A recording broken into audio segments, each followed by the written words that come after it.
Wassalatu wassalamu ala asrafil anbiya'i wal mursalin wa ala alihi wa sahbihi ajma'in. Amma ba'du. Qala Allah Ta'ala fil kitabil karim wal Qur'anil hakim. A'udzubillahi minasyaitonir rajim. Bismillahirrahmanirrahim. Innama ya'muru masajidallahi man amana billahi wal yawmil akhir wa aqamas salata wa ataz zakata wa lam yakhsha illallah fa'asa ulaika an yakunu minal muhtadin. Bapak Ibu sekalian yang dirahmati Allah, Assalamualaikum warahmatullahi wabarakatuh. Segala puji syukur kehadirat Allah SWT yang telah memberi kita banyak rezeki, nikmat iman dan Islam, dan nikmat beradanya kita dalam bulan suci Ramadan, di mana pada tahun ini banyak orang-orang yang tidak lagi mendapat kesempatan untuk bertemu dengan Ramadan. Kemudian salat dan salam kita sampaikan kepada junjungan kita Nabi Muhammad Sallallahu Alaihi Wasallam yang dengan perantaraan beliaulah Islam yang mulia ini sampai kepada kita. Allah SWT berfirman dalam Al-Quran surat At-Taubah ayat 18 yang dibacakan di awal tadi, yang artinya sesungguhnya yang memakmurkan masjid-masjid Allah hanyalah orang-orang yang beriman kepada Allah dan hari akhirat, serta tetap melaksanakan sholat, menunaikan zakat, dan tidak takut kepada siapapun kecuali kepada Allah. Maka mudah-mudahan mereka termasuk orang-orang yang mendapat petunjuk. Bapak Ibu sekalian, pada kesempatan ini saya akan coba menyampaikan suatu topik, yaitu masjid sebagai pusat peradaban.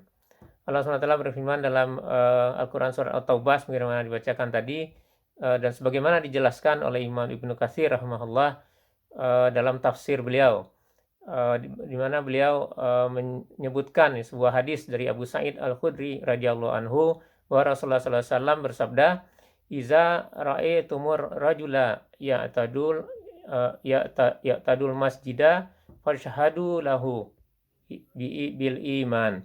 Jika engkau melihat seorang yang senantiasa memakmurkan masjid, maka saksikanlah bahwa dia adalah seorang yang beriman.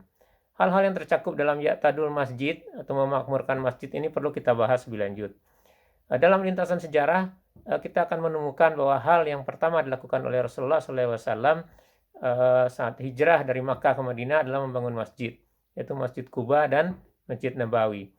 Syekh Muhammad Al-Ghazali sebagaimana disebutkan oleh Ustadz Said Hawa dalam Al-Asas fi Sunnah wa Fiqhuha As-Sirah An-Nabawiyah menerangkan bahwa membangun masjid merupakan pendeklarasian syiar Islam yang selama fase Makkah tidak tampak, sehingga kaum muslimin dapat bebas beribadah kepada Allah, sehingga terbangun hubungan antara hamba dengan Tuhannya dan hilanglah segala kekotoran hati dan kecenderungan kepada gemerlap dunia.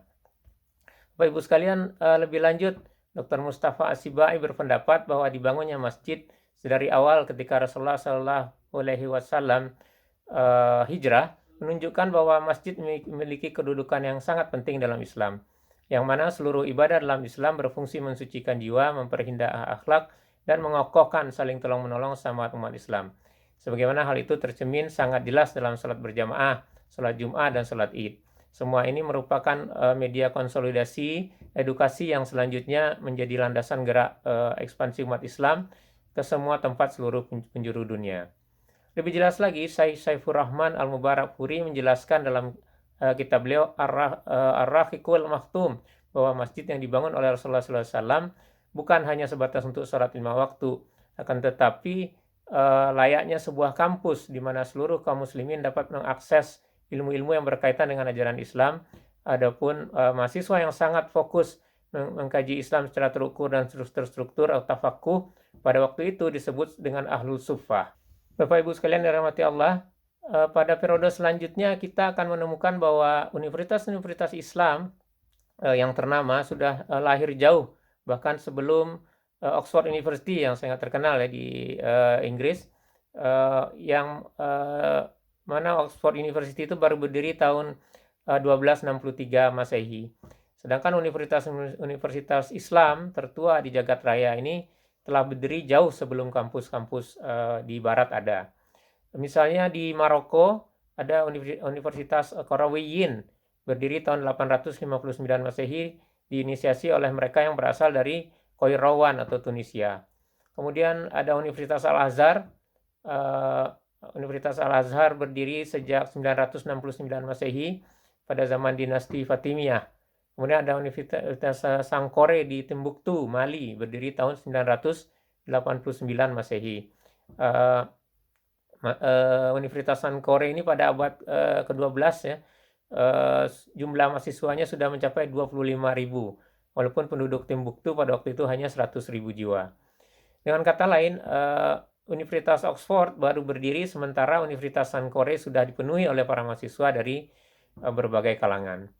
Sejatinya universitas-universitas Islam tersebut bukanlah sebagaimana yang kita lihat hari ini, tapi awalnya adalah masjid yang di dalamnya dibahas secara jadi dikatakan pada awalnya adalah merupakan masjid ya, yang di dalamnya dibahas secara mendalam berbagai macam ilmu yang tidak hanya ilmu-ilmu agama, akan tetapi juga bidang lain, yaitu misalnya tata bahasa, logika, kedokteran, matematika, astronomi, dan bidang-bidang keilmuan lainnya. Data sejarah ini sekaligus menegaskan kepada kita bahwa dalam Islam tidak ada pemisahan antara masjid dan aktivitas keilmuan. Tidak ada pemisahan antara masjid dan wilayah kemasyarakatan. Tidak seperti apa yang didoktrinkan oleh sekularisme yang mengharuskan pemisahan di antara keduanya. Justru peradaban Islam menegaskan bahwa masjid adalah sebuah pusat peradaban. Nah, pertanyaan bagi kita hari ini adalah bagaimana kita mengaktualisasikan misi masjid sebagai pusat peradaban.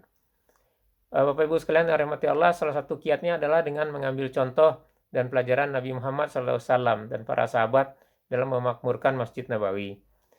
Untuk hal ini ada beberapa poin. Pertama, masjid yang dibangun oleh Nabi Muhammad SAW berorientasi pada pemakmuran dalam arti yang luas dan bukan hanya pada memperbagus bangunan fisik masjid. Pemakmuran di sini juga berarti perlu adanya misi memajukan umat dengan landasan iman, ilmu, dan amal melalui program peningkatan kapasitas ilmu yang terstruktur dan terukur. Masjid yang dibangun oleh Nabi Muhammad SAW kaya dengan ilmu, sehingga menjadi mata air peradaban yang tidak pernah kering. Kemudian selanjutnya, masjid yang dibangun oleh Nabi Muhammad SAW sekaligus sebagai pusat data dalam bentuk survei sosial praktis dan berkala untuk melihat peta masyarakat. Baik dilihat dari sisi afiliasi seorang kepada Islam atau penolakannya terhadap Islam.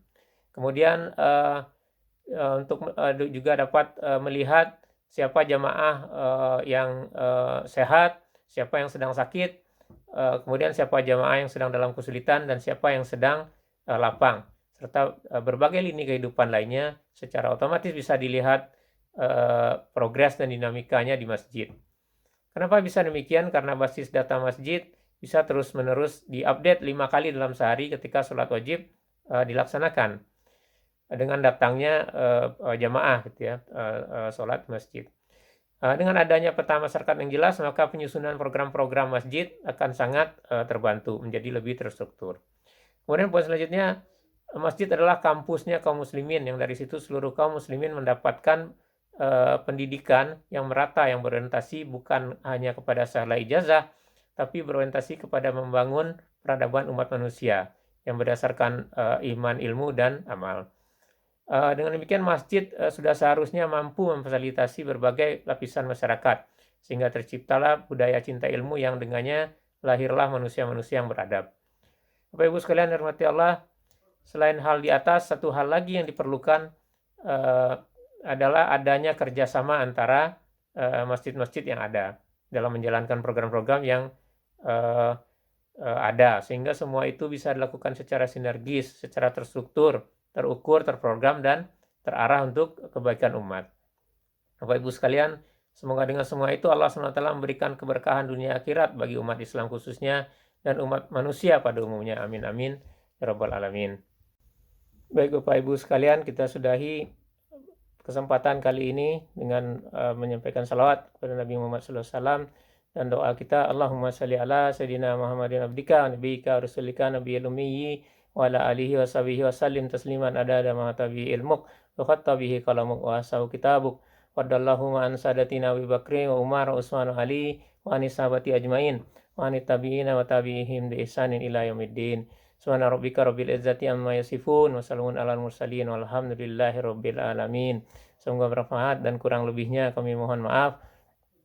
Kita sudahi dengan membaca doa kafaratul majelis. Subhanakallahumma bihamdika Asyhadu an la ilaha illa anta astaghfiruka wa atubu ilaik. Wabillahi taufiq wal hidayah. Wassalamualaikum warahmatullahi wabarakatuh.